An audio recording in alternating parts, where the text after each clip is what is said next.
여러분, 안녕하세요. 우리는 보통 자기 자신에 대해서는 꽤 잘 안다고 생각하잖아요. 내 성격, 내 의지, 내가 하는 선택들, 내가 제일 잘 알겠죠?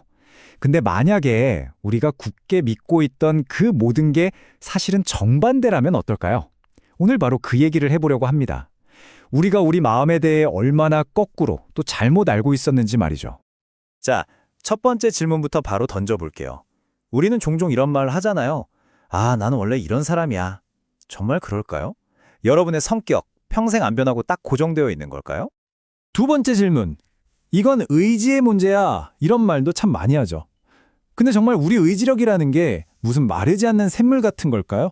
마음만 단단히 먹으면 뭐든지 해낼 수 있는 그런 무한한 자원일까요? 자, 마지막 질문이에요. 오늘 아침에 일어나서 뭘 드셨어요? 커피를 마셨나요? 지금 이 내용을 보고 있는 것까지 이 모든 선택들을 정말로 100% 여러분이 통제하고 있다고 확신할 수 있으세요? 아마 이 질문들 듣고 하고 조금이라도 멈칫하셨다면 오늘 내용이 정말 흥미로우실 겁니다. 왜냐면요, 정답은 우리가 생각하는 것과 완전히 다를 수 있거든요. 놀랍게도 우리를 움직이는 건 나라는 사람의 성격이나 의지보다 우리가 처한 상황일 때가 훨씬 많다는 거예요. 지금부터 우리가 우리 자신에 대해 얼마나 거꾸로 알고 있었는지 그 비밀을 하나씩 파헤쳐 보겠습니다. 자, 그럼 첫 번째로 우리가 잘못 알고 있는 개념, 바로 의지력입니다. 우리는 보통 의지력을 강한 정신력, 멘탈 이런 걸로 생각하잖아요. 근데 사실은 지갑 속에 있는 돈이랑 훨씬 더 비쌉니다. 이게 바로 총량의 법칙이라는 건데요. 개념은 아주 간단해요. 지갑에 10만 원이 있으면 쓰면 쓸수록 줄어들잖아요. 딱 그거예요. 우리 마음의 자원 중에도 이런 게 있는데 의지력이 바로 그 대표적인 예라는 거죠. 쓰면 쓸수록 결국엔 바닥이 나는 겁니다. 여기 한 교수님의 하루를 한번 따라가 볼까요? 이게 진짜 재밌어요.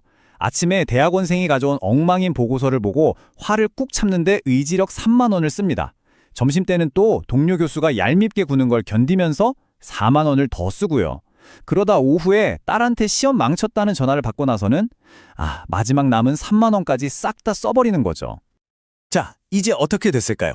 의지력 지갑이 완전히 텅 비어버렸어요. 그랬더니 며칠 동안 잘 참았던 담배에 저도 모르게 손이 가는 겁니다. 이게 뭘 의미할까요? 이 교수님이 갑자기 의지가 약해지거나 도덕적으로 나쁜 사람이 된 걸까요? 아니죠. 그저 자제력을 발휘할 에너지가 완전히 고갈됐기 때문이에요. 이 말이 정말 중요합니다. 나쁜 습관은 우리가 나빠서가 아니라 단지 지쳤을 때, 에너지가 없을 때 불쑥 튀어나오는 겁니다. 그럼 반대로 총량의 법칙을 따르지 않는, 그러니까 써도 줄지 않는 그런 자원도 있을까요? 네, 있습니다. 바로 기분이나 감정 같은 것들이요. 이건 지갑 속 돈이랑은 완전 달라요. 오히려 주변으로 막 퍼져나가는 날씨에 가깝죠. 보세요. 두 개가 완전히 정반대죠? 의지력은 나 혼자 쓰는 유한한 돈과 같지만 기분은 무한하고 다른 사람과 함께 나누는 날씨 같은 거예요. 제가 지금 기분이 좋다고 해서 여러분한테 좋은 기운을 나눠주면 제 기분이 줄어드나요? 아니죠. 오히려 주변 사람에게 퍼져나가서 다 같이 좋아질 뿐입니다. 말 그대로 전염되는 자원인 거죠. 이걸 보여주는 정말 놀라운 프랑스 심리학 연구가 하나 있어요. 맑은 날에 한 남성이 여성에게 다가가서 전화번호를 물어봤을 때 성공률이 무려 35%였어요. 꽤 높죠? 근데 흐린 날에는 이게 15%로 뚝 떨어집니다. 와, 날씨, 그러니까 사람들의 기분이 결정에 엄청난 영향을 미친다는 거죠. 하지만 진짜 반전은 지금부터입니다. 똑같이 맑은 날인데 남자가 오늘 날씨 참 좋죠? 이 말을 먼저 건네자마자 성공률이 흐린 날이랑 똑같이 15%로 폭락해버렸어요. 이상하죠? 이게 정말 핵심 포인트인데요. 도대체 왜 이런 결과가 나왔을까요? 날씨 좋죠? 라는 말을 듣는 순간 상대방은 무의식적으로 생각하게 돼요. 내가 지금 날씨 때문에 기분이 좋구나 하고요. 이렇게 자기 기분의 원인을 딱 깨닫는 순간 그 좋은 기분은 더 이상 눈앞의 남자에 대한 호감으로 연결되지 않는 겁니다. 무의식적으로 스며들던 감정의 전염 효과가 딱 하고 멈춰버리는 거죠. 자, 이렇게 무의식적인 것들이 우리한테 큰 영향을 미친다면 과연 우리의 진짜 모습, 진짜 인격은 언제 드러나는 걸까요? 우리가 완벽하게 차려입고 정신 똑바로 차리고 있을 때? 아니요. 심리학자들은 정반대라고 말합니다. 우리가 지치고 스트레스 받고 정신 없을 때, 바로 그때 그 사람의 진짜 모습이 드러난다고요. 해리 왕자의 이 유명한 일화가 딱 좋은 예시예요. 정신없는 경기장에서 옆에 앉은 꼬마아이가 자기 팝콘을 막 훔쳐먹고 있잖아요. 그때 그의 반응을 한번 보세요. 화를 내기는커녕 오히려 장난스럽게 받아치죠. 이건 미리 계산된 행동이 절대 아니에요.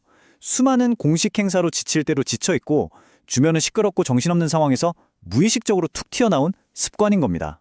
몸에 밴 다정함이 그대로 드러나는 순간이죠. 하지만 이런 순간이 항상 이렇게 훈훈한 것만은 아닙니다. 훨씬 더 소름 끼치는 경우도 있죠.